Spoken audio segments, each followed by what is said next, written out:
Yo, yo, yo, yo, yo, yo, yo, what up, what up, what up, what up, what up, no? What's good, party people? What up, no? Y'all know who it is. It is I, your boy, Aaron Duncan, here with a necessary blunt and sports talk, aka Dunk on Demand. Shout out to everybody in the chat tonight. Shout out to everybody in the chat tonight, man. Give it up for yourselves. Round of applause. Give it up, give it up, give it up. You know what I'm saying? Give it up, man. What's good, everybody? Everybody in the chat, welcome. We're doing the greeting right quick for the first few minutes of this. If you want to replay squad, shout out to you as well. We got a jam-packed show today. Listen, I'm going to just go ahead and put it out there. If you don't like truth and you don't like facts, you might want to log. I'm sorry, you might want to log off. If you don't like truth and you don't like facts, you might want to log off because we're laying down the truth of what's going on. There's a lot of stuff going on out here. There's some misconceptions. And people aren't, it's just a lot of stuff people are running with. But what does the tape say? What does the data say? We're going to look at some tape tonight. We're going to look at a little bit of data tonight, and we're going to tell the truth, okay? I know a lot of y'all like to get carried away with certain stuff, so I'm going to be careful with my words and make stuff abundantly clear. But we're getting into it tonight. We're getting into the nitty-gritty. We got a pretty good show. What y'all drinking on? Because I'm drinking on this Reformation Bourbon Cherry Cola. It's a local brewery here in town. It's a bourbon cherry cola. It's a ready-mix drink. It's pretty good. It's pretty good. Cracking that open. Hopefully it don't make me burp. But it tastes like cherry Coke. Tastes like cherry Coke. And of course, I got my water. Shout out to my dentist for the tumbler, Tooth Town. But shout out to everybody else in the chat. Again, Streaming Poppy, what up, though? J47, what up, though? The NC Moderator, what up, though? He already dropped in a super chat. Shout out to the NC Moderator. I want to mute my round of applause on the super chat. Yes, sir. Yes, sir. Appreciate you on the support. Said, let's get hype, y'all. Let's get that like button ASAP. Please go ahead and like button. We got 70 people tuned in to the live, but we only got 21 likes. 21 likes. You heard what the NC Moderator say. He trying to moderate. So y'all make sure y'all listen to him and give the video a thumbs up. Because we rocking and rolling tonight. Shout out to everybody in the chat dropping a what up, though. Nicole S, what up, though? D Till, what up, though? Brene, what up, though? The Real Baby J, what's happening? What up, though? Red Guy, what up, though? Britt, you finally made it for a live. Shout out to you. Fade, what up, though? Tristan, what up, though? Arvera, what up, though? Mr. Luke Cage, what up, though? Said XL got to get rid of that jersey. My boy Damien in the building, what up, though? What's good, brother? Appreciate you tuning in tonight, man.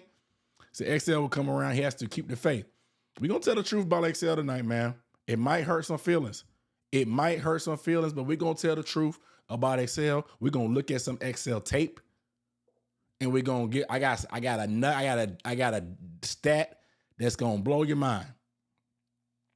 I got a stat that's going to blow your mind. So all the schedule predictions looking crazy. Yeah, man. That's how it is, man. It's paper. It's on paper until we get out there and put it on the grass. You know what I'm saying? Everything's on paper until we put it on the grass. Major Keys, what up, though? Carter, what up, though? Trizzy said, you just in time, brother. Go ahead and get you a drinky drink. What's good, everyone? What up, though? Shout out from Australia. Brad Bolt from Australia. I'm about to drop these air horns. If y'all got kids, close the ears, turn the volume down. I got to shout out Australia. I'm giving it some DJ horn. 3, 2, 1, DJ horn. Shout out to Australia, man. Shout out to Australia. If my sound effects are working, please let me know. But shout out to Australia, man. Money Making Mission, what up, though?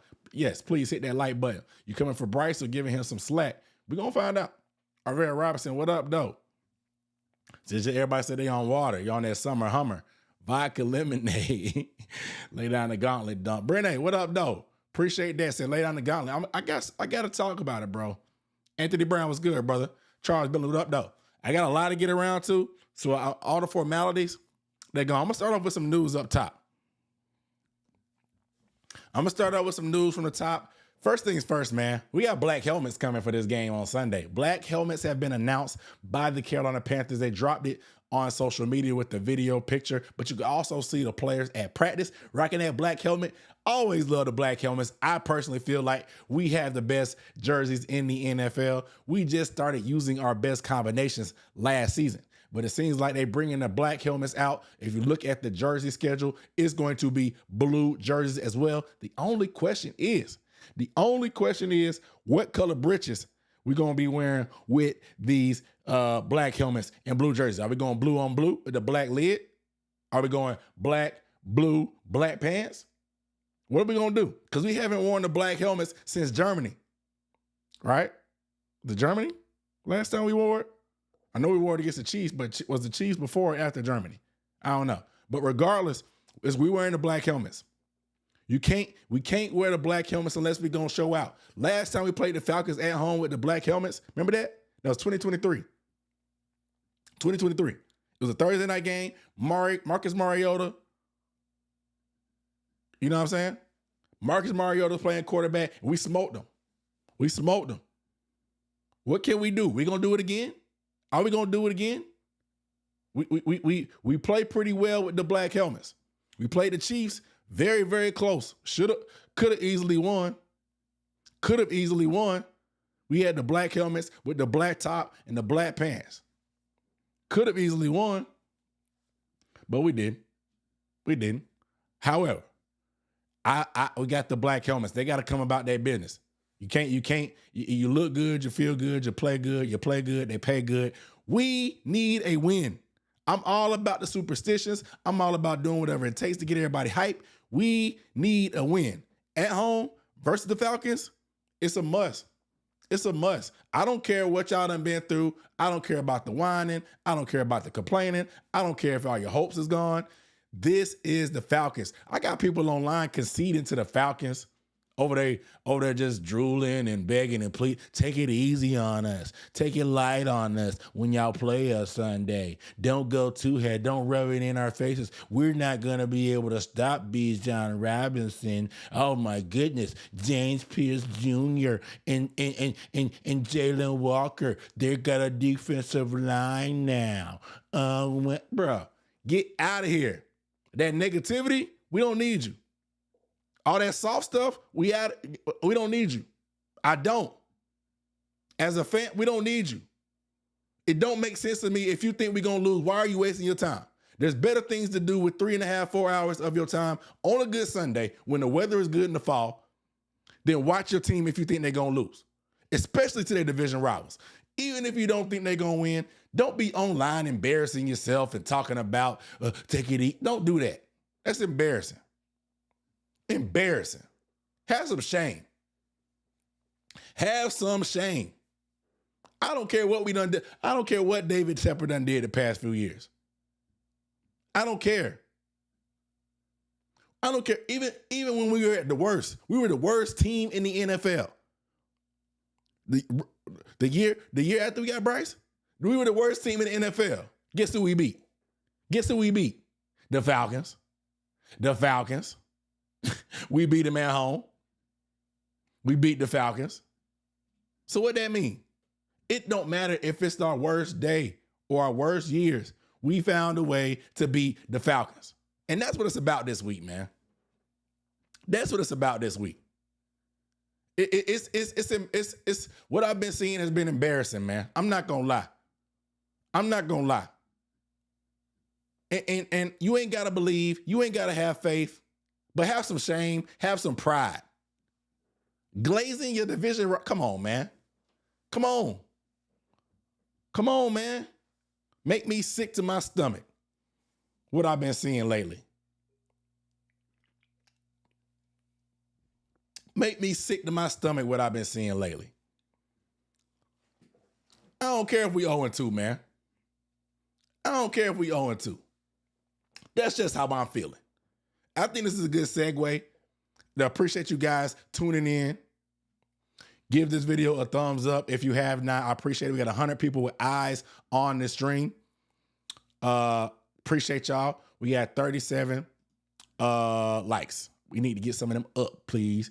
Let me get to a couple of these super chats, and I'm going to keep it pushing as well. Shout out to Chili Ride on the super chat.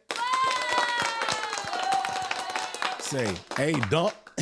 Hey, we stand on biz. We should beat the Falcons. It's about us. Keep pounding. Exactly. We can't be spotting teams out here 10, 14 points, digging a 20-3 hole, shooting ourselves in the foot. We beating ourselves. We need to not turn the ball over just to see how good we are. If we just not if we just don't give away opportunities at the beginning of the game, maybe we can see if we actually have a decent team. We haven't even got to get to the running game yet. We don't even know what the offense look like. What is our identity? We haven't even got to get to the real playbook. Because them first two games, them ain't the Carolina Panthers. Us throwing 55 times a game, that's not the Carolina Panthers. That's Texas Tech. Or Washington State, whoever it is. The run and shoot. That's who that is. That ain't us. We want to run the ball. We got a big offensive line. We ain't signed all them dudes to be dropping back and pass protecting 55 times a game. We got to get to our real identity. So we got to take care of the football just so we can see what we have, right? It's about us, bro. It's about us. Shout out to Chili Rock. Shout out to my guy Damien as well on the Super Chat. And Damien done seen it too. Damien is the main one that called it out first. He called it out first, talking about some of these Panthers fans that's been glazing the division rival. Sickening. Shout out to Damien. Said free East for T-Mac. F the Falcons, they not world beaters. Exactly. They 1-1. It's week 2. Teams are still finding out what we got. And we at home. It's the home opener. We finally at home. Finally at home. Let's go, man. Let's go. Let's go. All right. Let's talk about this because one more thing before we get to the game. Steve Smith. Steve Smith Sr. had some comments on the radio talking about the city of Charlotte, saying that it's a weak blank city. A weak A city, if you catch my drift. Talking about fair weather fans. He had some strong words, and it did not go over well. He put a response today on the internet talking about he getting death threats in the DMs. Hey, man, y'all North Carolinians, what's going on, man? I'm from the 864. So he wasn't talking about me. Shout out to South Carolina. Shout out to South Carolina and us fans in South Carolina. He wasn't talking about us. He threw a lot of shade, but he wasn't talking about us South Carolina fans. But he said something about y'all in Charlotte and in North Carolina. He said y'all fair weather. Said y'all weak. A lot of people pushed back. They said, bro, the product on the field has been horrible. We have not had more than 8 wins under David Tepper. We're going on 8 seasons of losing. We haven't made the playoffs since 2017. Why would we support the BS? And to me, I think it's one of them instances, I think where 2 things can be true. 2 things can be true. Okay? 1, the team has been horrible. Nobody wants to support a loser. Nobody wants to support a loser. Okay? I get it. Losing ain't fun. It's not. It's embarrassing. You got teams that continually just talk trash about us. They dunk on us at any chance they get. We had a golf tournament page throwing shade at Bryce Young and comparing him to Bryson DeChambeau this offseason. Catching strays left and right is not fun. I understand. I'm with y'all. I'm in the trenches with y'all. I am a Panthers fan. Trust and believe. I've been making content since 2017. We made the playoffs the first year I started making content. We have not had a winning season since I've been starting this YouTube channel. And so I think Steve might have hit the nail on the head though a little bit. You know what I'm saying? Because there's a lot of fans in the city that aren't Panthers fans. And it's a young team, so I get it. There may be some Commanders fans, you know what I'm saying? Like there may be there's definitely Cowboys fans, there's definitely Steelers fans everywhere. But at the same time, like, I know Charlottans probably took offense to it. You know what I'm saying? I know y'all would take offense to it. But to me, it's people say they don't want to support a loser. But do y'all remember, and somebody said this online, do y'all remember in 2015, the best season in the franchise's history? Cam Newton had to pull a Green Bay Packers banner from the front row at Bank of America Stadium when he was running out of the stadium. He had to pull a Packers banner from the stadium during our best year. Our best year. So even when we doing our best, we still letting these Packers fans and these Cowboys fans infiltrate. And I'm not saying you got to support a loser. I just think that you got to love the team and you show your displeasure. I don't think apathy is the way to go. And when I mean apathy, like not even caring, not showing up, saying, they're not getting my money, it don't work. Because other people are going to buy the stuff. David Tepper is not going to feel that in his pockets. People are still going to show up to Bank of America Stadium. It's just going to be the other team. And I'm not saying this, y'all, because let me tell you the truth. Me and y'all, if you're watching this, he probably not talking about you. Because I'm going to tell you right now, anybody like me that creates content for not a lot of money, spends a lot of time away from my wife, now my family, now my kids, for this team that has not been good, you're not a fair weather fan. I don't agree with all the fans, but whatever. I'm not a fair weather fan. Y'all that spend your extra time listening to me, I'm not a professional. I'm not on TV. I'm not whatever. I'm a podcaster. I'm a content creator. I'm a media personality. Y'all spend y'all time, extra time, talking about the team, researching about the team, having these conversations with me. He's probably not talking about y'all. Because if you care about the team that much that you're going to spend extra time listening to a podcaster about your team, you're probably not fair weather. That's just how I feel about it. So shout out to y'all in the chat and shout out to all the content creators out here because most of us ain't getting paid a lot of money. All the support means everything, and that's what it keeps probably a lot of us going, but it's not enough to feed families. So I'm shout out to y'all and shout out to me, but I'm just saying, we're probably not the type he's talking about, but there's a lot of people that are very apathetic about the team. A lot of people that don't care. I only have 2 family members from South Carolina that are Panthers fans. 2. My uncle and my cousin. They like the Raiders. They like the Dolphins. They like the Cowboys. It's nasty, bro. It's nasty. So I know Charlotte, if he's talking, he probably feel the same way. You know what I'm saying? It's harsh truth, but I don't think he was completely wrong.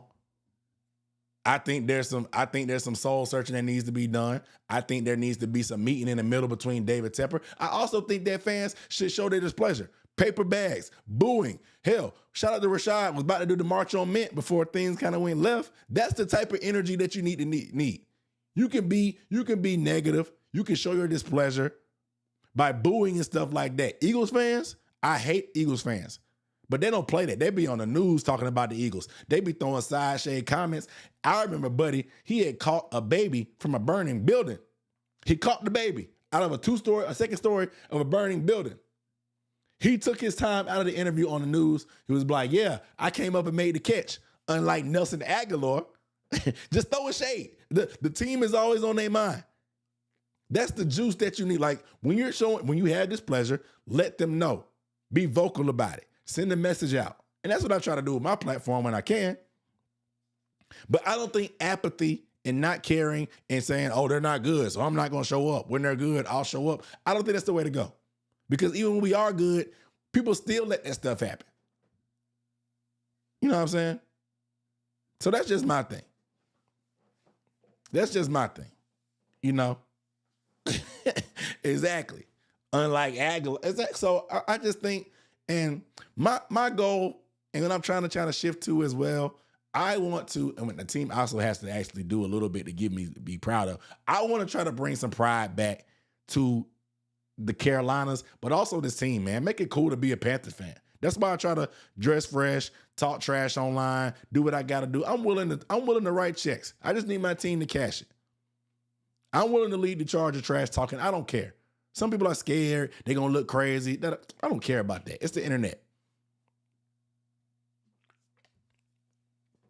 It's the internet. If I can't talk trash about my team, that's the whole part of football, being able to talk trash.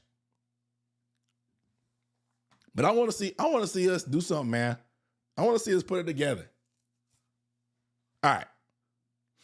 So now that that's over with, let's get down to business. Let's get down to business. All right. Let's talk about the offense. Let's talk about offensive performance. Nah, we ain't calling Aguilar. We ain't calling Aguilar. Actually, I'll come back to the super chats. Let's go ahead and get to this. Stuff. Offensive performance. Let's talk about it. What's some things that I saw?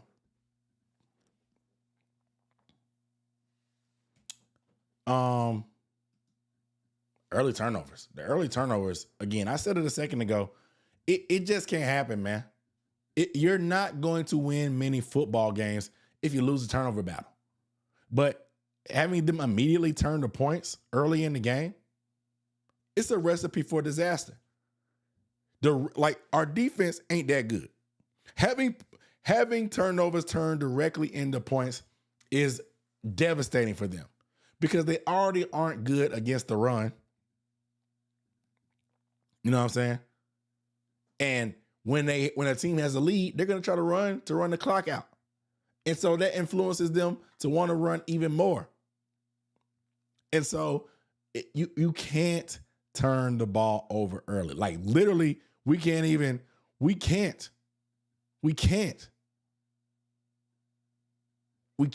just don't have the talent to overcome early turnovers. I don't know what was going on with the Cardinals. I don't know what was going on with the Cardinals, like with why they just kind of put it in cruise control. they just was chilling. Like I don't know. They scored that one touchdown out of the third quarter, and it was like, nah, we're good, guys. We're good. Pack it in. I really thought we were going to walk them down. I thought we were really going to walk them down. You know what I'm saying? And so it's imperative that we take care of the football. We can't get to our running game when we have a deficit. We have to drop back. That puts a lot more pressure on our offensive line, who is, we've learned, has some chinks in their armor in terms of pass pro. But when it's predictable and they know you're going to pass every play, it's hard to pass protect. So it's imperative. It's just so many things that go into us not turning the ball over. Like it just starts to trickle down effect for everything. It does. So it's imperative. So I think that no brainer, turnovers are a big key.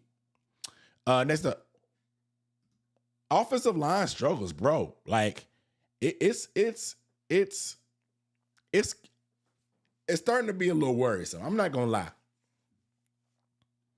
I'm not going to sound the alarm yet. Even with the injuries, I feel pretty good about Cade Mays and about Zavala. He's not great, but he's way better than he was as a rookie.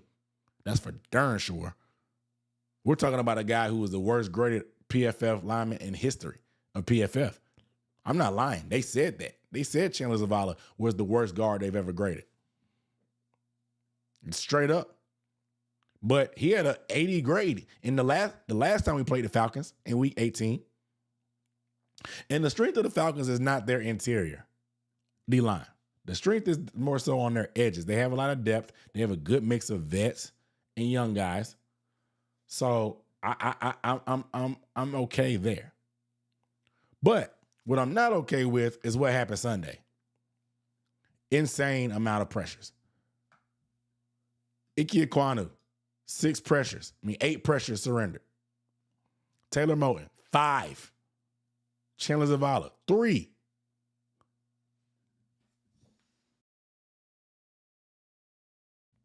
Chandler Zavala got 18 plays and allowed 3 pressures. 18 plays and allowed 3 pressures. Austin Corbett, 2. Cade Mays had 1 himself. Robert Hunt had none. Damian Lewis had none as well. Damian Lewis is pretty good. But, dog, 8 pressures by Icky? But my goodness, 59 dropbacks. 59 dropbacks is insane. You're going to, even Taylor Moton gave up 5 on that many dropbacks. You can't drop back to pass that many times because you're in a hole. That means you can't turn the ball over. See what I mean? See the correlation? See the correlation?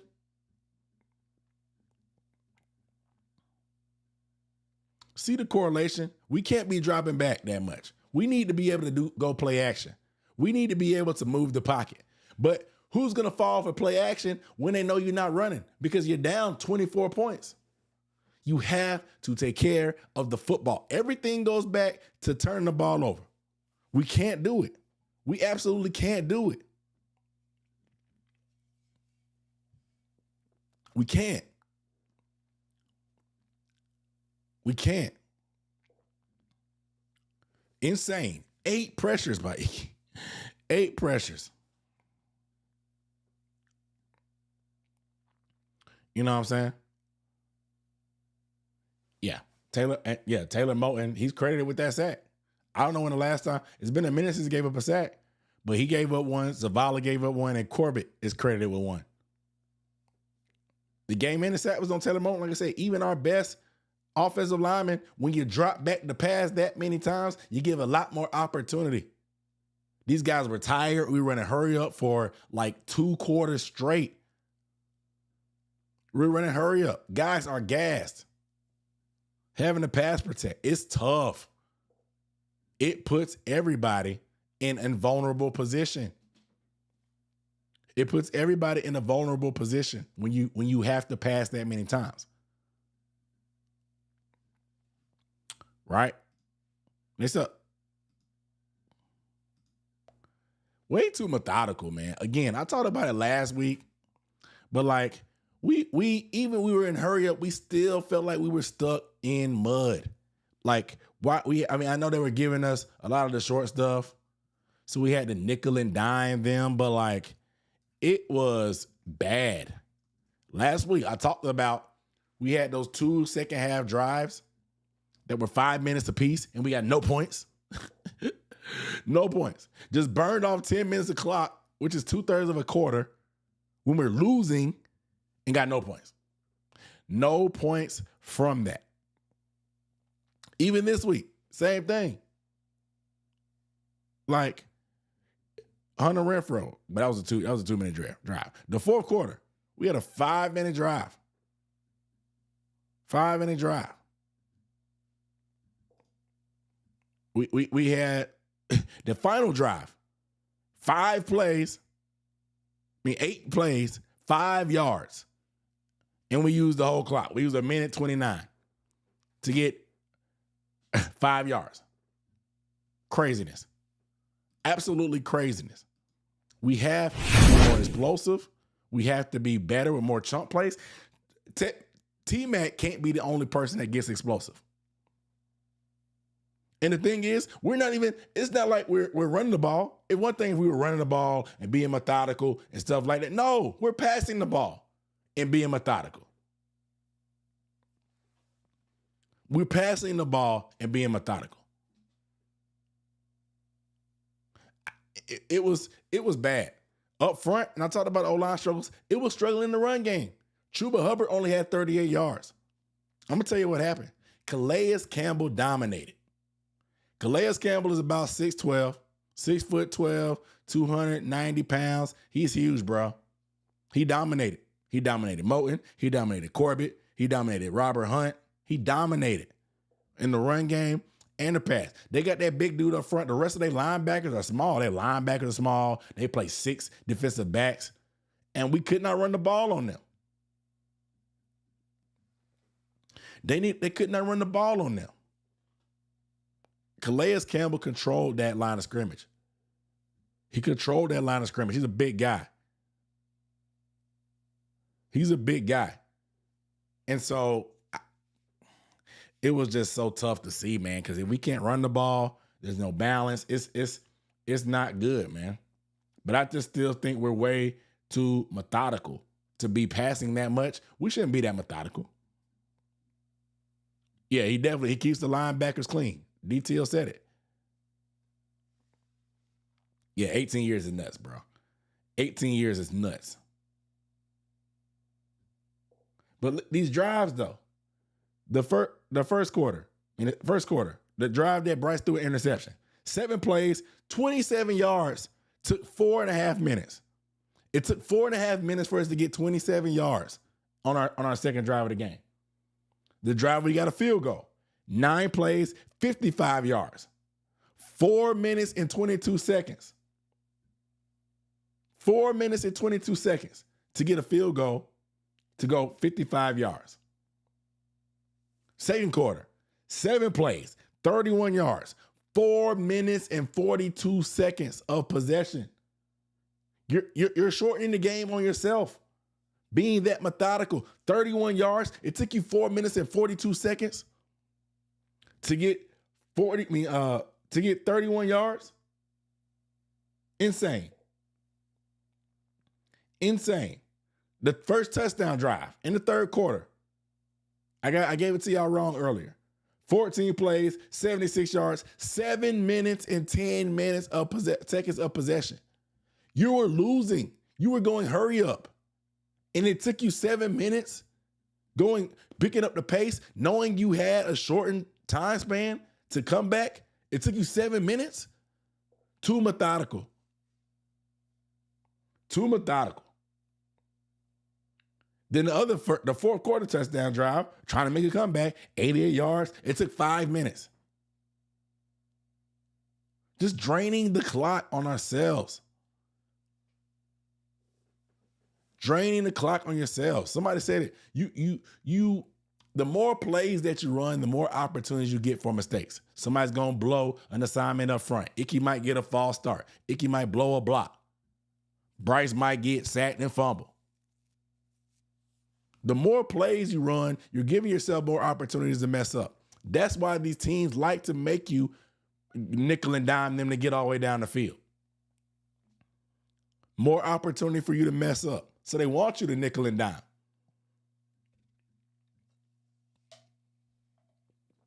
But we are just way too methodical. Way too methodical. Okay? So let's move on. Let's talk about Bryce Young's performance, man. Bryce Young, career high, 35 of 55, 328 yards, 3 passing touchdowns, 1 interception, 1 fumble. Career high in completions, attempts, and yards. The second half, man, the second half numbers were very, very clean. Second half, Bryce Young went 24 for 38, 227, 3 touchdowns. That should be his full game stats in the ideal scenario. He should pass for that in a full game. But 24 38, 227 yards, 3 touchdowns, that's great for a full game. But that was just the second half. So very, very clean numbers in the second half. Taking what the defense gave, matriculating the ball down the field. But I don't know if this is going to be a hot take or not. But this was not a great Bryce Young game. This was probably not even a top 5 performance in Bryce Young's career. I don't think so. Watching the tape, Bryce Young turned down a lot of opportunities for some chunk plays. Bryce Young really didn't look comfortable in the pocket after those blown assignments by the offensive line up front early in the game. He didn't look comfortable. I've seen Bryce Young look way sharper, way more composed, way more in control in other games where he had a fraction of these yards. So to me, this was not even a top 5 performance in his career. It was okay. He made some very, very wild throws. There were some throws that were like crazy. Threading the needle to Hunter Renfrow. A couple of those T-Mac throws were nice. But I just think that this was not one of his better performances, despite the numbers. It just kind of is what it is. He can be better. He needs to be better. He has to be better. Hopefully he will. Somebody said he's missing Coker, missing Thielen. Maybe. It seemed like him and Renfrow are trying to develop something. We sure could use Xavier Legette as an alternative weapon. T-Mac is doing this thing. Shout out to him. We definitely could use a running game to show up sometime soon so we get over 50 yards. So there's a lot of work to do, but I just don't think this was a great performance by Bryce personally. To pick yourself off the mat and battle back in the second half, I got to give him credit. A lot of y'all were saying we were cooked. A lot of y'all thought we were cooked. I thought it was too. But once I saw the Cardinals weren't really doing much, and then we actually got a takeaway, and the defense is actually getting 3 and outs in the second half, I'm like, my goodness, we might do this. And then when we got the onside kick, I fell out my chair. I thought once we got the onside kick that it might be over with. But it fell short. You gotta give them credit for battling back, doing the best they could. You know what I'm saying? Not quitting and giving up, especially the defense. I don't even know when the last time we had a true quality 3 and out that wasn't like the offense making mistakes. Our defense actually got a 3 and out by stopping the run, stopping the pass, getting after the passer.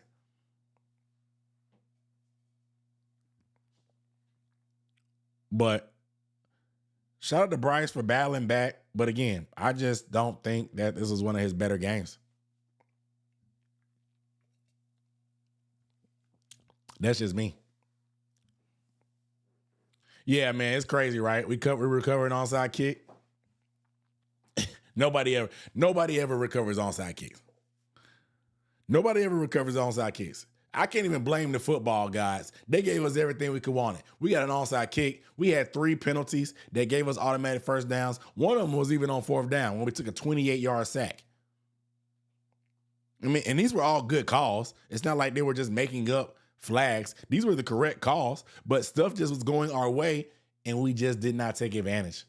We didn't take advantage of the opportunity. We didn't complete a pass on that final drive. No passes completed. No passes completed.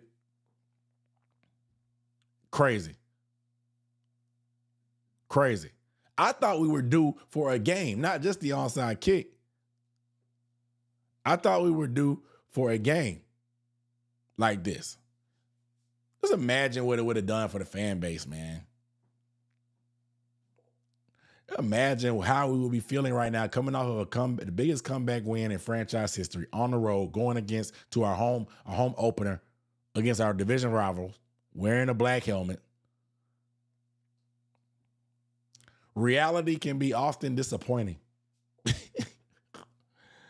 Oh, man. Reality can be disappointing. We just can't have nice things as Panthers fans for some reason, man. Might be something to do with the stadium being on that graveyard or whatever. I don't know. We may be cursed. I don't know.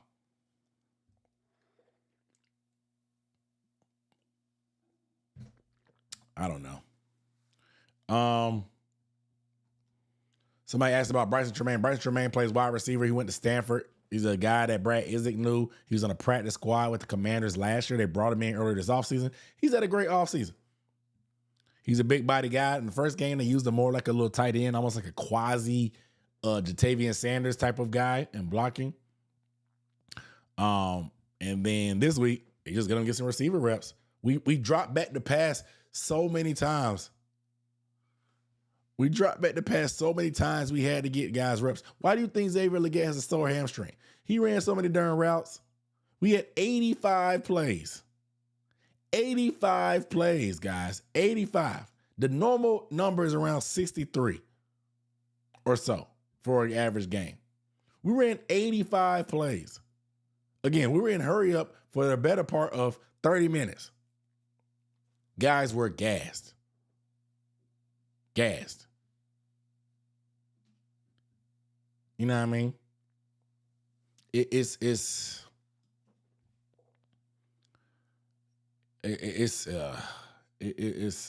sickening. Sickening. Makes me sick. Makes me sick. But on a better note, let's talk about the offensive standout, a familiar face. And shout out to Charlotte Vibe for the picture. This is a phenomenal photo. Teteroy McMillan is one of them ones. If you don't know, now you know. Dude, I think we just got to, let's take a moment and just look at this. 6 receptions on 100 yards even, 45 yards after catch. 45 yards after catch. Mind you, we were last in the NFL in yards after catch per reception for 2 years straight. I don't know where we're ranked right now. I'm not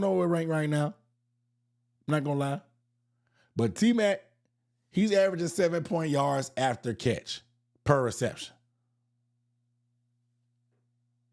He's everything we could have wanted from a top 10 wide receiver, bro. Everything we could have wanted. Hitting the ground running. Look at this chart. Look at this route chart. Everything's from the left, so do with that as you may. Everything's on the left. But this the yak. All the green is yak. This guy turns into a runner.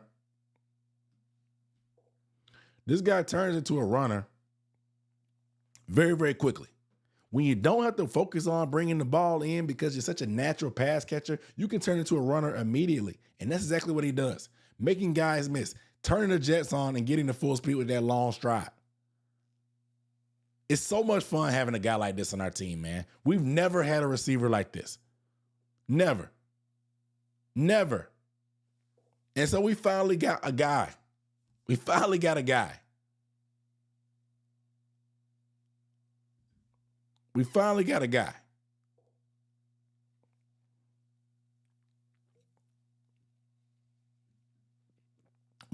got one. And I just think that, man, the highlight catches, bro. This catch that didn't happen, this one, he's done it before. He did it in practice. This is not the first time he's made a catch. This is the Jordan pose. He's a Jordan athlete. He got the J's on. Look at it. He got the 11s on his feet, all white 11s on his feet. This is a Jordan pose. Look at that. It's insane. One hand.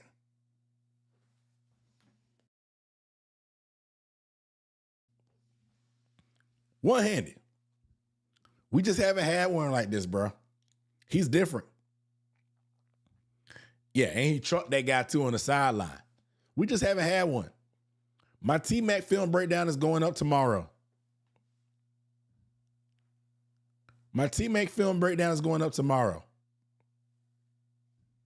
FYI. It's going up tomorrow. I just think we gotta give him more touches, more targets, more opportunities. Clearly, all we're doing is throwing it to him from the left. Let's mix it up. Put him in the slot. Put him on the right side. The other biggest thing, and I think that Teteroy McMillan that we can really uncover some more talent from him is in the red zone. He is yet to be a red zone factor. That's why he hasn't scored a touchdown yet. If he was scoring touchdowns, he would easily be the leader for Offensive Rookie of the Year. They want to throw Ibuka from Tampa in the equation, even though he don't have the yards that T-Mac got. But clearly, T-Mac is better. We just got to get him some touchdowns. And the red zone is where we need to figure out how to get him involved. Because of the big three, and the big three is Tetairoa McMillan, Hunter Renfrow, Xavier Legette. Tetairoa McMillan has the least amount of red zone targets of the three. Can you believe that? Hunter Renfrow has more red zone targets.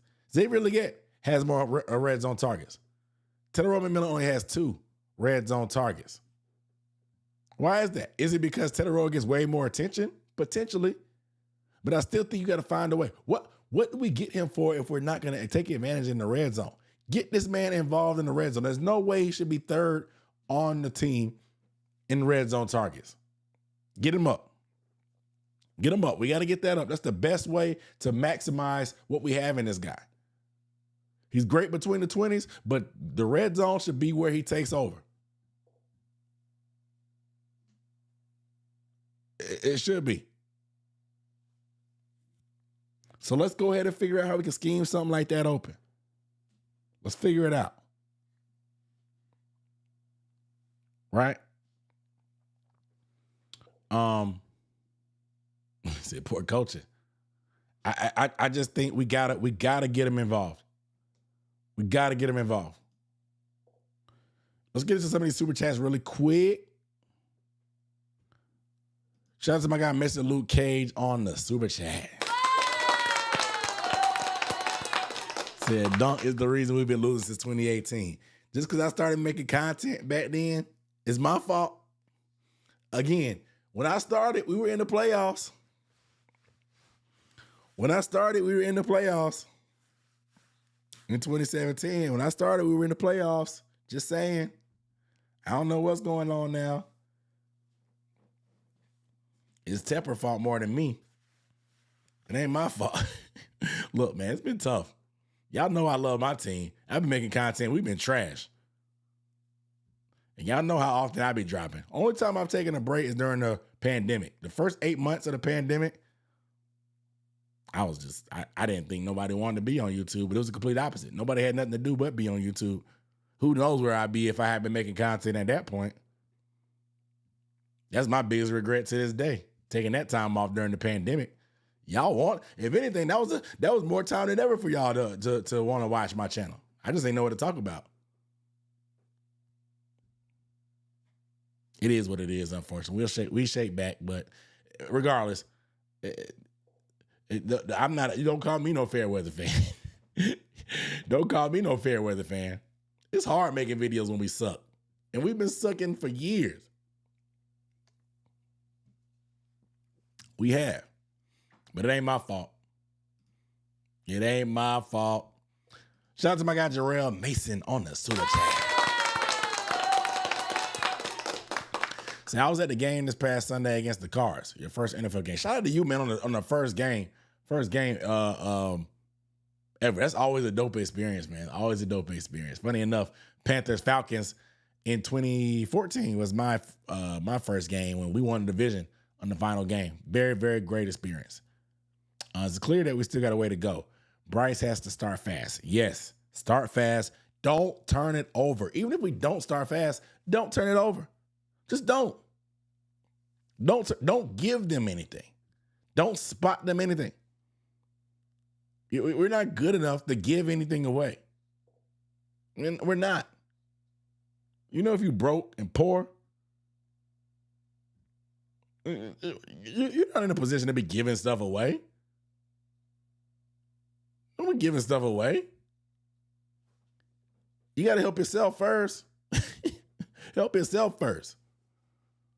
You know, we're giving stuff away. I agree. Start fast. Appreciate the support on the super chat, man. Appreciate that.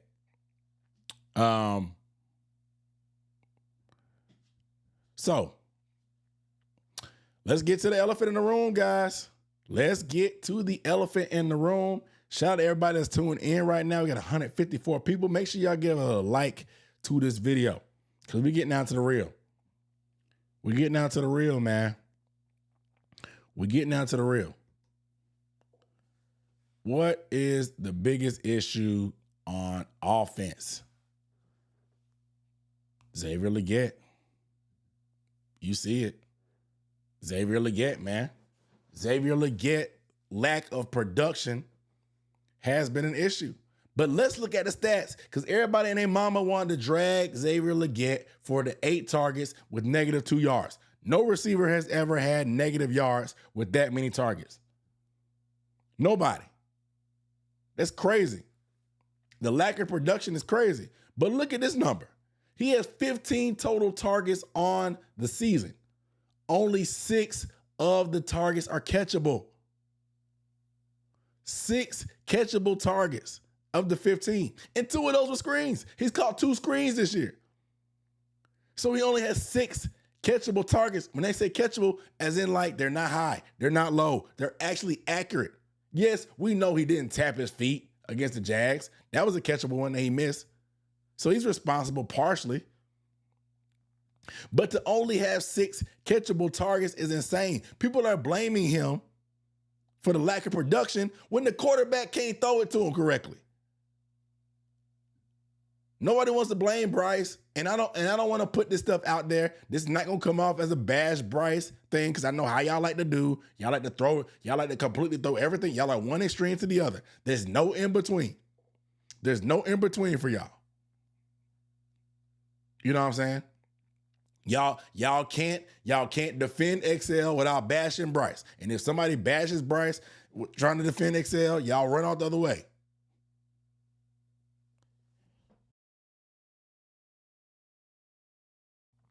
I come to y'all because I want to talk about nuance. I want to talk about nuance. That's why I come to YouTube. I come to YouTube for nuance. I don't put this stuff on Twitter. I come to y'all for nuance because I expect y'all to be smart enough and disciplined enough to be able to interpret this information and realize what's going on. Right? That's why I come to y'all. Can we have an honest conversation and not throw our quarterback under the bus or not throw our receiver under the bus? Can we have an honest conversation? Because nobody seems to want to do it. Nobody is talking about only 6 catchable targets. Look at the bottom. That is the lowest percentage of any player with 10 plus targets. 6 out of 15 targets were catchable. What is that math? I'm not a math guy. Actually, I'm a math guy. I'm an accountant, so let me just not lie. 6 divided by 15 is 40%. Only 40%. I looked it up. I looked this up myself. I found this stat myself. Again, people are bashing him for 8 targets, -2 yards. Yes, he caught a bubble screen that went for lost yards, but overall, the full picture on the year, he has 15 targets. He has the lowest percentage of catchable targets for anybody that has double-digit targets. Insane. Insane to me. He's getting open. It's not like he's not getting open. Bryce and him have to get on the same page. Bryce and Tetairoa McMillan are on the same page very, very quickly. But it seems like XL and Bryce cannot get on the same page. They can't. They can't. They really cannot. And it's frustrating because I like XL. It behooves us for him to do better. But people talking about benching him is insane to me. If you're talking about benching him, I understand the lack of effort. You see that he's not hustling back for the no huddle. He blew a block. But overall, if you look at his blocking has been solid. The hustling back thing, whatever. He's probably gassed. The guy ran 65 routes. 65 routes. And he was running clear routes and didn't really get catchable targets. He's going to get frustrated. We're going to pull up the film. Just wait a second.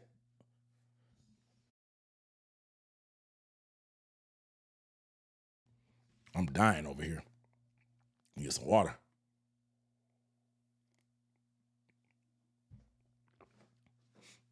But again, him, they have to get on the same page. I'm about to pull up the film. And we're gonna look at it right here, right now. Y'all catching this because it's live. I'm not gonna post this on the replay. This is not going up on the replay, because if I leave it up on the replay, I'm gonna get hit with a copyright. I'm only doing this live. Shout out to y'all. I can do it live and I'll edit it out on the replay. When I post the replay up, I'll edit it out. But live is my workaround. Hopefully I don't get clapped. Hopefully I don't get clapped. So let's do this. Let's do this. All right. Can we have a conversation? We can Bryce can still be our quarterback and know that Bryce has to play better. XL can struggle, but still see there's opportunities on the field for him to make plays that's not being given to him. You know what I'm saying? There's room for nuance. Like I said, I come to y'all for nuance. To be honest, Xavier Legette, he has to play better. The drops, the wacky footwork on the sideline, that's inexcusable. If you're an NFL receiver, bro, there's no way you shouldn't know how to drag your feet. There's no way you shouldn't be able to drag your feet on the sideline in the Jazz game. That's inexcusable. Twice it happened, you couldn't get feet down, inexcusable. But I think what happens is, for this fan base, once you get in the doghouse, it doesn't matter what happens. It doesn't matter what happens. Nobody can, people can do no right. Xavier Legette can do no right for anybody right now. Everything in my heart, the human in me was like, in this final drive, please, football gods, give Xavier Legette a game-winning touchdown. Redeem himself from the Eagles game. I'm a fan of him. He's a good dude. He works hard. He's in the rut. But the ultimate confidence booster and the hope boost morale and the fans would be to give him a game-winning touchdown to beat the Cardinals in the biggest comeback in franchise history. That's the human in me. That's the human in me. You know what I'm saying? The human in me wants him to be great. The human in me wants him to figure it out. The fan in me too, because T-Mac is going to get some attention. It's going to be opportunity for XL to shine, bro. It's going to be opportunity for him to shine. And as you can see, he's open in there's times there. Bryce has to hook up with him. Bryce has to hook up with them. There's opportunities. We're leaving meat on the bones. So I just think people need to back off XL. I don't think benching him is going to do anything. What is benching him going to do? We need his speed. We're short Coker. We traded Thielen. We need his speed on the field. He ran a lot of clear outs that cleared out the underneath for T-Mac, for Hunter Renfrow, he runs that speed route that threatens guys deep, even if he's not getting the ball. He has a big role on his offense. Dave Canales has to figure out how to get him the ball. Dave Canales said it today. He was going to take it personal to figure out how to get XL involved. Bryce, as we see, these numbers don't lie. The film that goes with the numbers don't lie. It's one thing if you manipulate stats. You can manipulate stats to say what you want to. But when the stats that I'm showing you right here, match the film, what are we talking about, guys? What are we talking about? The truth is right in front of us, man. Bryce has to be better. Xavier Legette has to be better. Dave Canales has to be better to figure it all out. T-Mac is a rookie. He can't shoulder the whole thing for that long.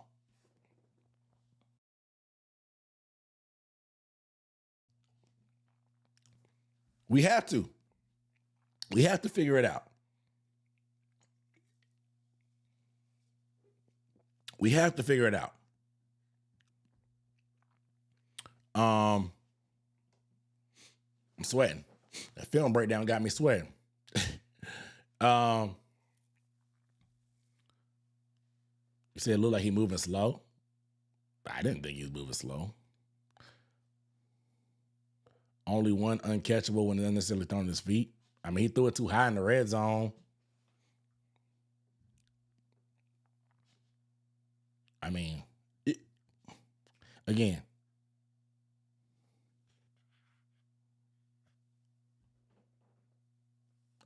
you can. The numbers in the film agree, man. The numbers in the film, they tell the story. It's nothing for me. It's nothing else for me to argue or explain. All right, let's talk about the defense, man. Let's talk about the defense. Man, I don't know what got into them boys, but that run defense was serious, man. That run defense showed up. We held the Cardinals to 82 yards. 82 yards rushing. If you take out that miraculous Kyler Murray scramble, it was only 52 yards. So like designed runs. That's crazy to me. Yeah, people in denial. It's nothing else for me to say. I'm just going to leave it at where it's at on the Excel topic. Again, once the guy gets into the doghouse, there's nothing they can do to get out. I mean, they can. I mean, Bryce was there too. People hated Bryce. It took Bryce turning it around for all them games for people to just stop just completely hating him. Now that he's had bad games, they right back to where they at. Some people it doesn't matter what evidence is shown, what performance the guys put out there, what you say, it is what it is. All I can do is provide the evidence. You make your own decisions, man. But the proof is there. The proof is there. But regardless, man,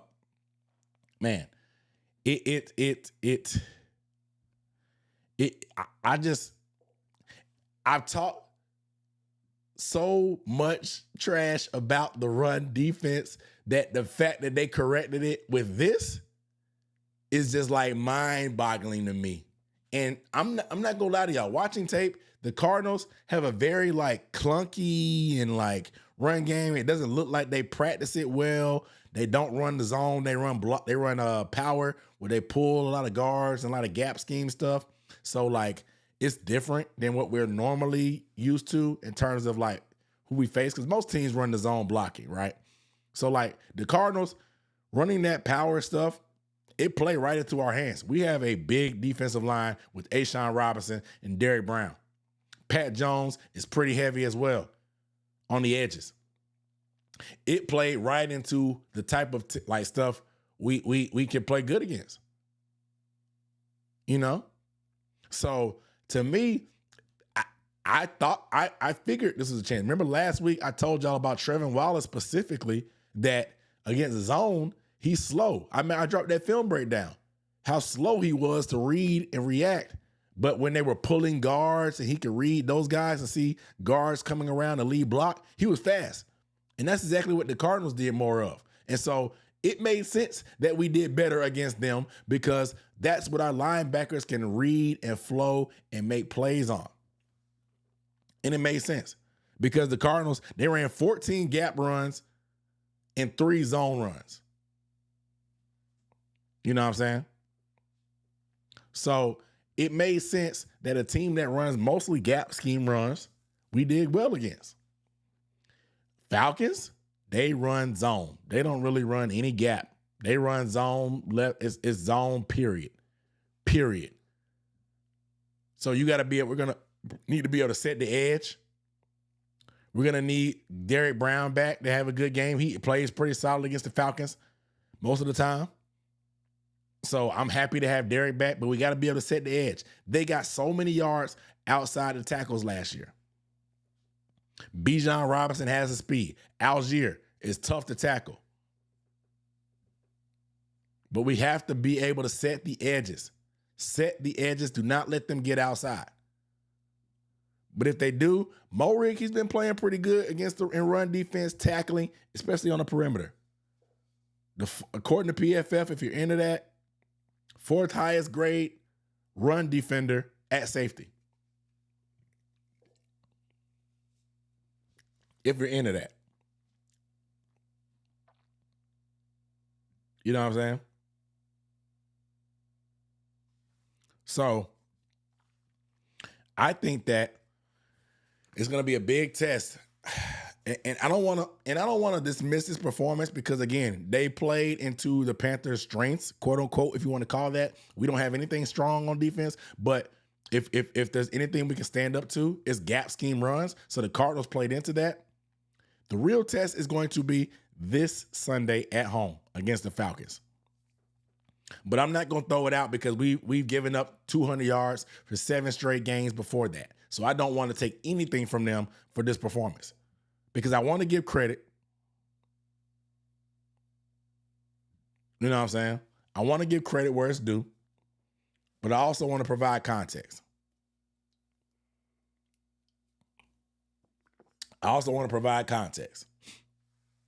But again, the real test will be Sunday against a more zone blocking scheme with the Falcons. We're gonna see. Y'all know what I say. We're gonna see. The middle of the field, the coverage issues, man. It's a concern, man. Because J.C. Horn doesn't really get tested almost at all. They tried Mike Jackson ever so often, but Mike Jackson has been playing well himself. He got lucky one time against Marvin Harrison that there was a drop. But outside, our corners have been phenomenal. It's the middle of the field, whether it's Rosebloom, whether it's Wallace, whether it's sometimes Morik, or, of course, everybody's favorite safety, Nick Scott. The middle of the field has been an issue for us. It's been an issue. So we have to figure that out, man.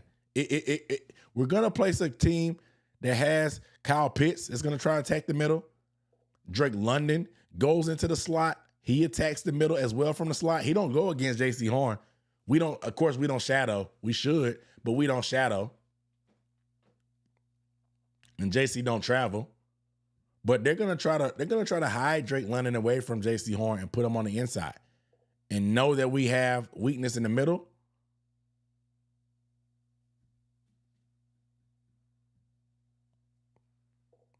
We're gonna have to step up. They're gonna have to step up and make some changes. We're gonna step up and make some changes. Yeah, Rosebloom does overrun a lot of stuff. He be out of control sometimes.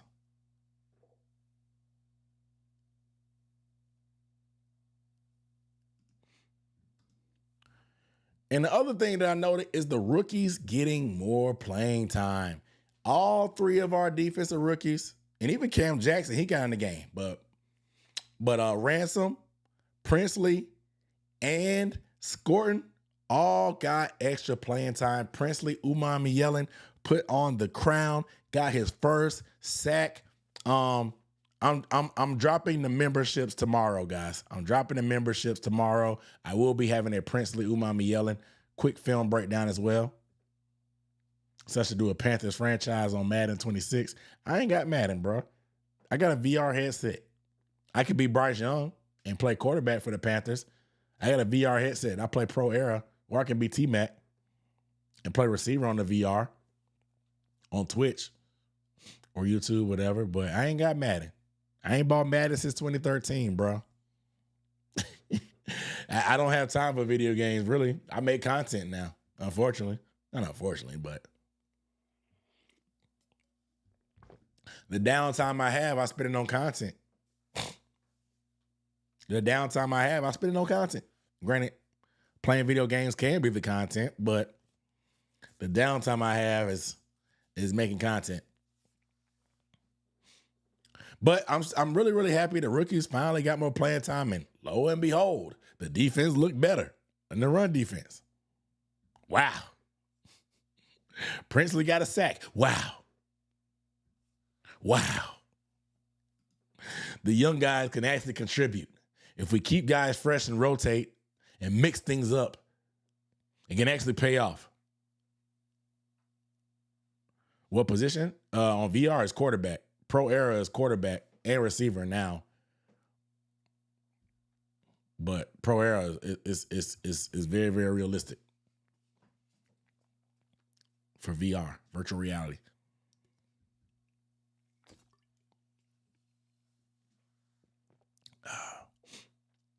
But yeah, the young guys, man, getting involved. Finally, man. It's about darn time, man. It's about darn time. And me, I'm a big Princely guy, man. So like seeing him get that first sack is big. He drew a holding call as well.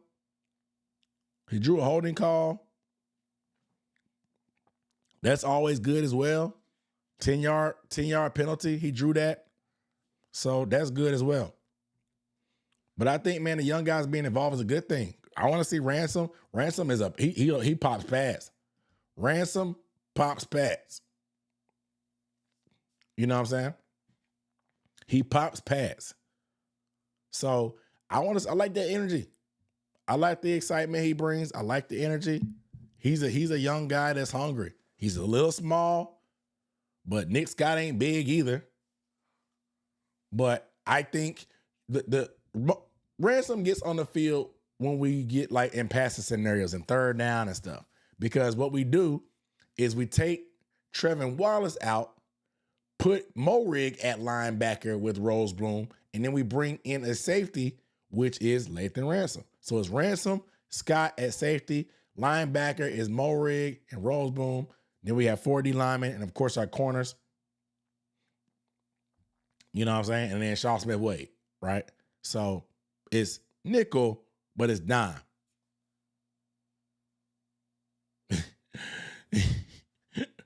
Princely, who mama yelling.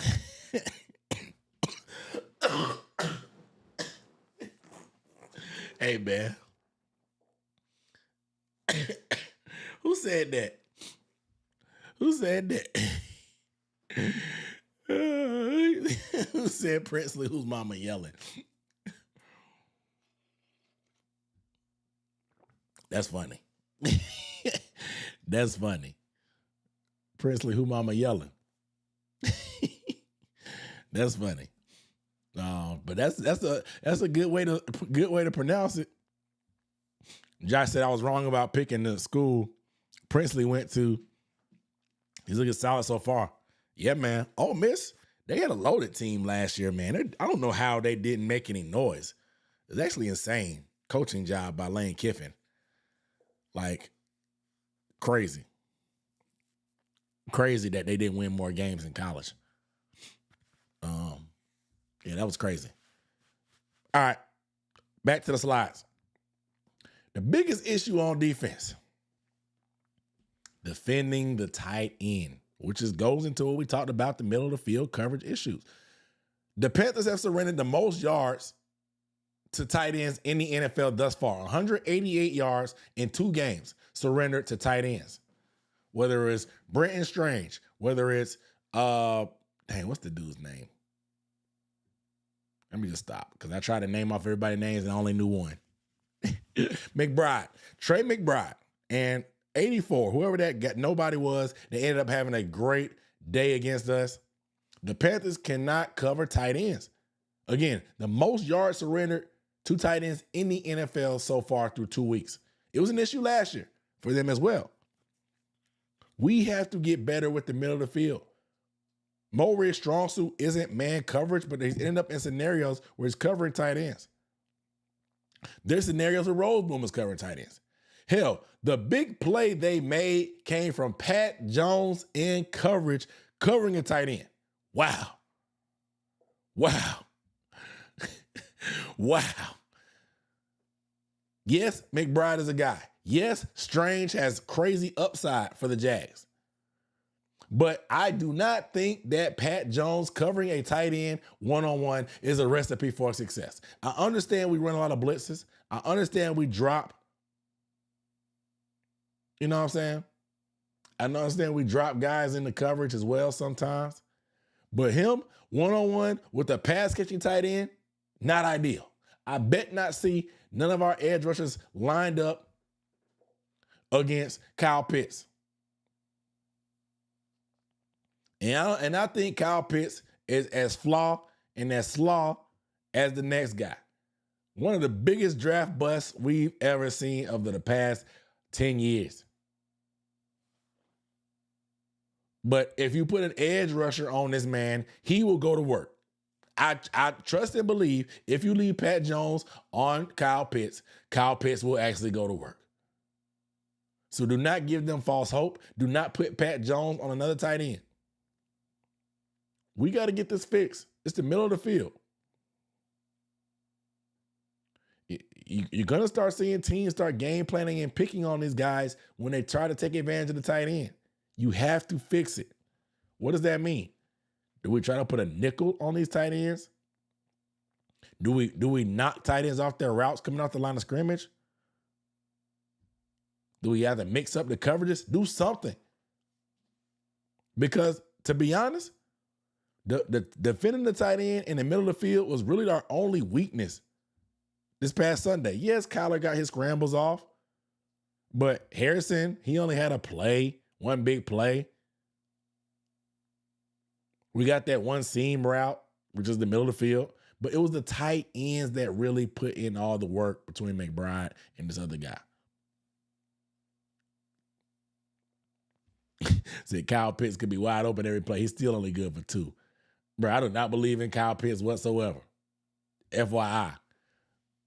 But if you put a lineman on that dude, I guarantee you they're going to give him a chance. They're going to give Kyle Pitts a chance. I guarantee it. Guarantee.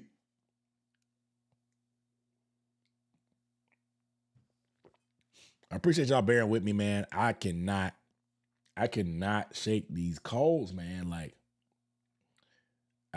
I cannot. Like my kids in daycare, they bringing home all kind of stuff. I had already lost my voice from the Jazz game. I got it back, but then I'm feeling under the weather, so my throat gets dry. I'm coughing like crazy. Y'all see me muting every so often. I'm stuffy. It's crazy, man. These daycare germs are kicking my butt, and it's September. It's not even flu season yet. I'm struggling. I'm struggling, guys. Struggling. Next issue. Linebacker. Rose Boom in particular. Brother, it feels like if it's not one thing, it's the other. If it's not one thing, it's the other. First week, Trevin Wallace looks like the worst linebacker in history. This week, look pretty good. I told you, against those gap scheme runs, he's going to look pretty decent. The gap scheme runs, he's going to look pretty decent. But my, oh my, Christian Roseboom put on a poster, got his head dribbled. It wasn't really dribbled, but he got put on a poster by Marvin Harrison Jr. Marvin Harrison Jr. is a guy that's had an underwhelming career thus far for the guy that he was hyped up to be. And yards after catch isn't even his strength. Yards after catch even his strength, but he gave Rose Boom something to go home with. He gave him a little doggy bag. Said, have one of them. He gave Rose Boom a little doggy bag to go home with. A stiff arm to the face. Rose Boom had 5 missed tackles, according to PFF, and he gave up 6 receptions for 85 yards in coverage.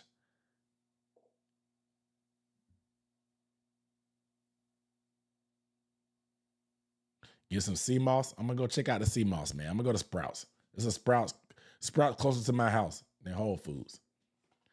Shout out to my guy Ben in the chat, man. What up, brother? We got to get this golf. We got to get a tea time, man, bro, before it get cold. I haven't played golf in a year and some change. We got to get a tea time in before it get cold. For real. Before it get cold again. I gotta knock the rust off, but we gotta get the tea time in before it get cold outside. Shout out to Ben. Said gave him the go home Rodgers special. Said a little Photoshop. It do, bro. He's supposed to be a linebacker. Linebacker. 5 missed tackles is insane. I didn't realize that. I know he missed the one here, and then he missed the sack on Kyler, but I can't even think of the 3 other ones. This dude had a busy day missing tackles.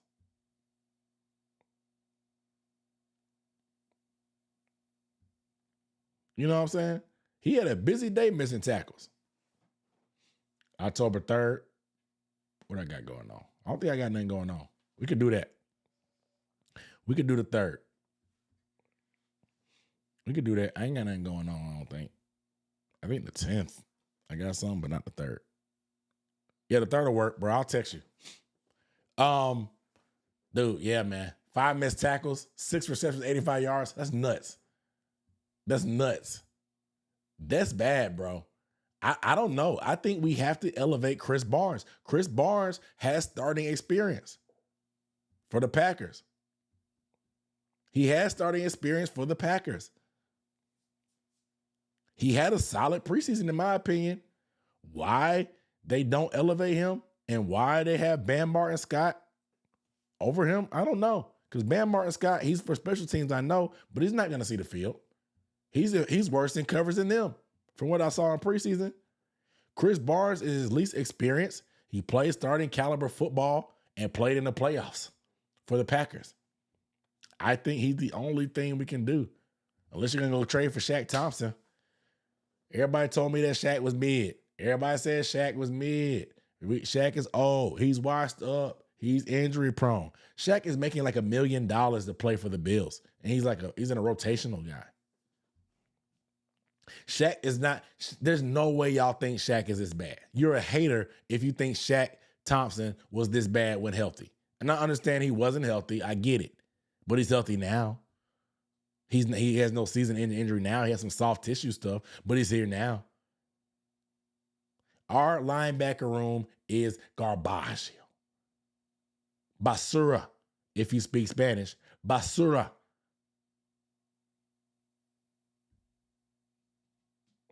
You know what I'm saying?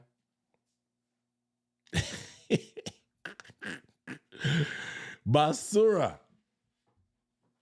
Trash.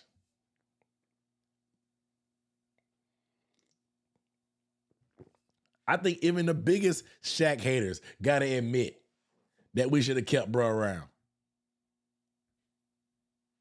It's nasty. It's a clear deficiency. Our secondary has some pieces. I know Nick Scott is a problem, but he didn't have a bad game last Sunday.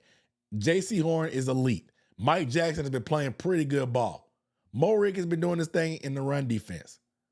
Our D-line it showed up too. We got some guys in the D-line as well. DB is back, but our linebackers are so bad. It's so bad, bro. And what I think they gambled on, them being decent in coverage. And I think they gambled on, hey, if we get this big defensive line that plays better, that takes up blockers, our linebackers can run sideline to sideline and make tackles in a run game. I don't know if they're playing for the pass defense and coverage because this is bad. 5 missed tackles. Y'all see the stat. 5 missed tackles. 6 receptions, 85 yards in coverage. Insane. Insane, bro. Insane, man. It's insane. Insane. But yeah, man. By far, the biggest issue on defense is Christian Roseboom and the linebackers. Because if they're going to just take turns having bad games, this is bad. This is not good. We need them more than ever this Sunday. Against the Falcons, we need them more than ever. We need them more than ever this Sunday. So I need them to get their stuff together. I need them to be able to tackle. I need them to coverage.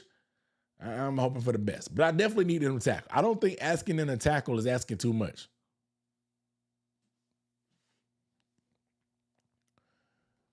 Shout out to Mr. Luke Cage on the super chat. He said, what was that? My bad. That was my notes. Shout out to Mr. Luke Cage on the super chat. He said that Sam Mills statue probably got tears on it. Morgan linebackers are embarrassing. Sam Mills is rolling around in his grave, bro. A travesty of what we trotted out there on the field at linebacker. Everybody want to say, man, Dan Morgan, he's one of the GOATs. He knows linebacker. If anybody knows linebacker, it's him. No, Dan Morgan has a budget. Dan Morgan has a salary cap guy that he has to answer to. Dan Morgan had to make decisions. Dan Morgan had to say, hey, we ain't got money to bring in this big-time safety and all these D linemen. We definitely need D linemen. Where are we going to cut back? Well, we drafted a linebacker last year. Hopefully he good. We can give him a chance. He's cheap. Roseboom, he's cheap too. He a backup special teams guy. He may not even play for us. We just get him for depth. We still got Josie. Then Josie retired with the concussion. And now look at us. Pathetic. Like you said, Sam Mills, probably that statue got tears. Tears on his face looking at how bad these linebackers are. Embarrassing. We was kings. We was kings.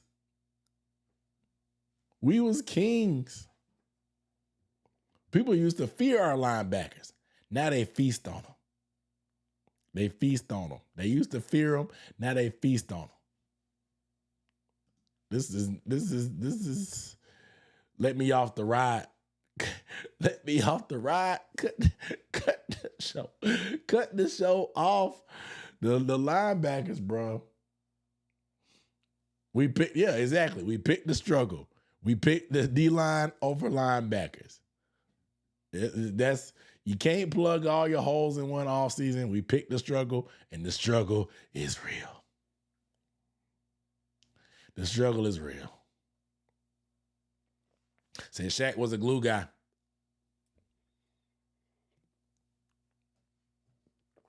Nah, I'm not going to the game this weekend out in Charlotte. I went to the Jazz game in week 1.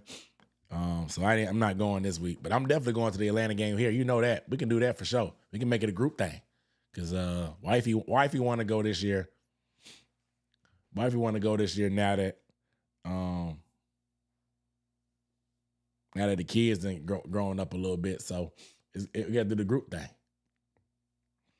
Trevor Wallace is still really young. He's like 21, 22. Yeah, but still, it's the growing pains are painful. The growing pains are painful. But let's get to some good news, man. Let's get some optimism. Let's get some optimism. My defensive standout was Pat Jones. Despite him getting cooked by a tight end, Pat Jones was my defensive standout. This brother showed up in a big way. One of our free agent acquisitions. Is good to see he actually showed up. 4 tackles, 3 stops, 2 pressures, 18.8 run stop percentage. He led the team in run stop percentage. This dude played good football, man. He was all over the place. He even had that hit on Kyler Murray that caused the interception. He hustled, got the pressure, hit Kyler Murray, it floated up in the air. DJ Wanham, he was able to catch that lollipop. Kyler Murray threw up that bacon, egg, and cheese sandwich on a croissant, fell right in to DJ Wanham's lap. I think my brother had a good game, man. I love the intensity. He even rushed from the inside. We saw him and Princely and scoring on the field at the same time in pass rush scenarios. I saw a combination across the board from left to right, going from Wanham to Brown to Jones to Princely. A 4-man combination of that in our speed package. It was very intriguing. Pat Jones on the inside, giving Princely a chance to rush from the edge. I like the combination. I got to give Milk Dud Head a little bit of credit. He was mixing it up a little bit, man. Some of the combinations. He was mixing it up a little bit. I can dig that combo. Pat Jones had a very, very solid game. Very, very solid game. So he gets kudos from me.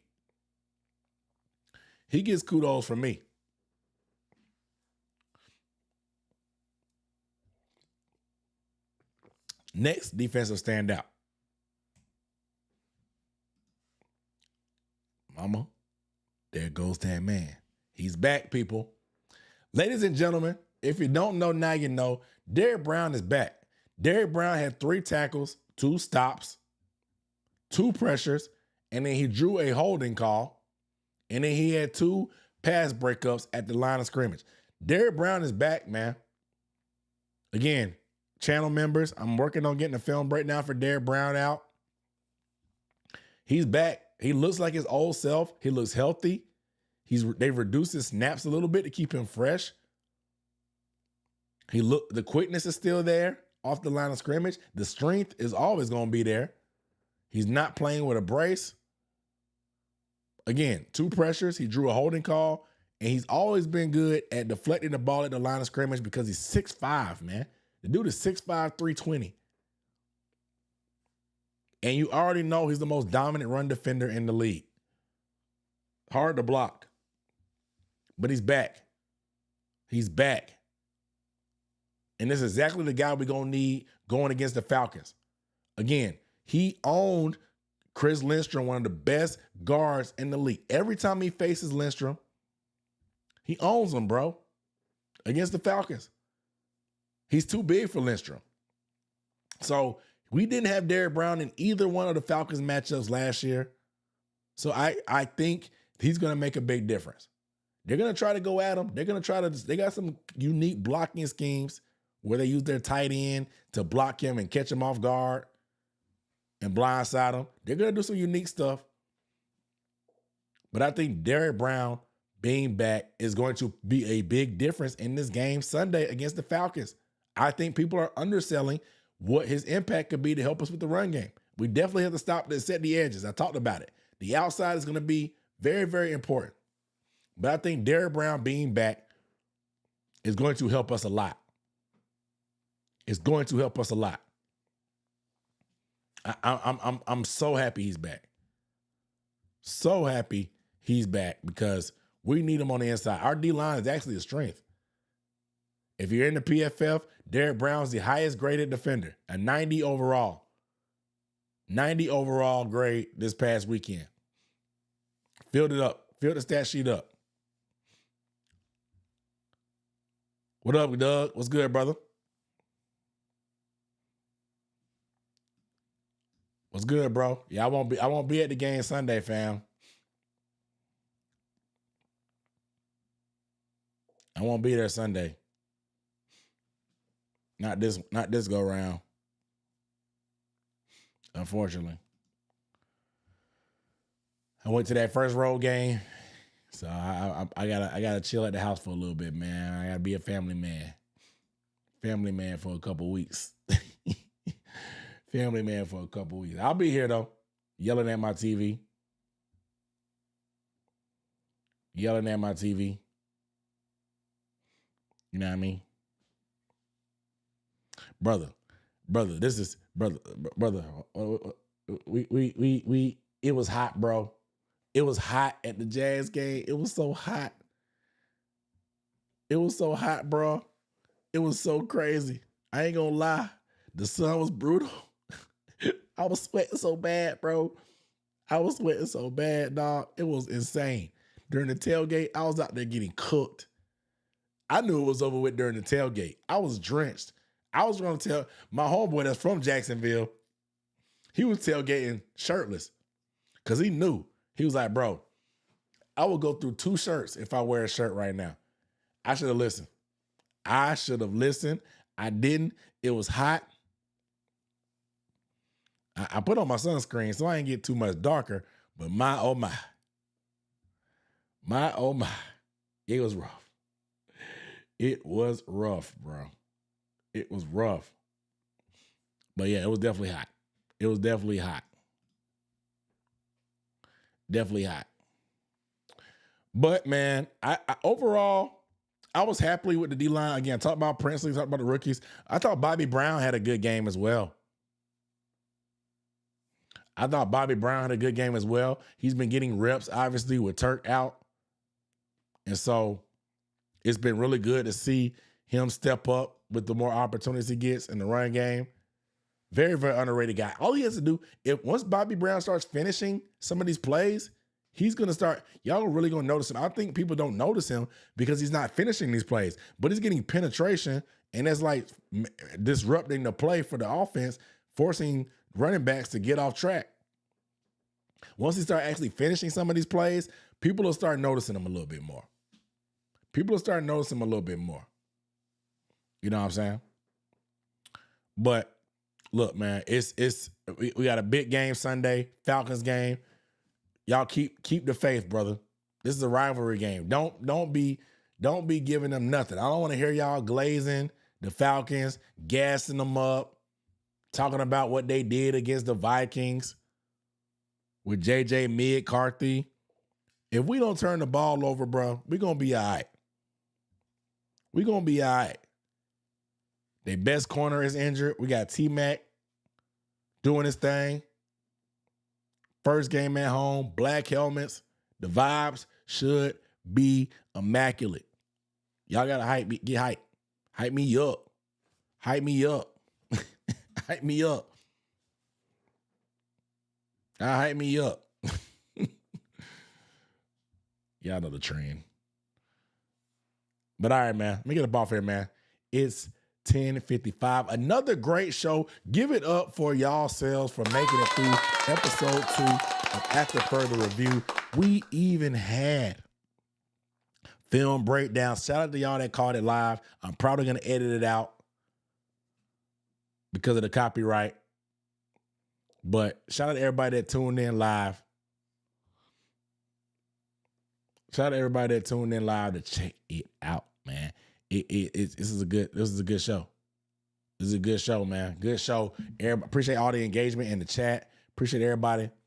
Mr. Luke Cage, he said that Morgan picking linebackers like MJ ran the Hornets. Like you played ball and you was good at it, but you don't know nothing about picking them.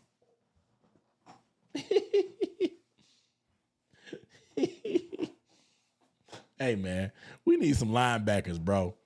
I don't know what we're going to do, but we need some linebackers. Give me Chris Barnes. Give me somebody. Give me Chris Barnes. He got experience at least. These dudes out here don't know what they're doing.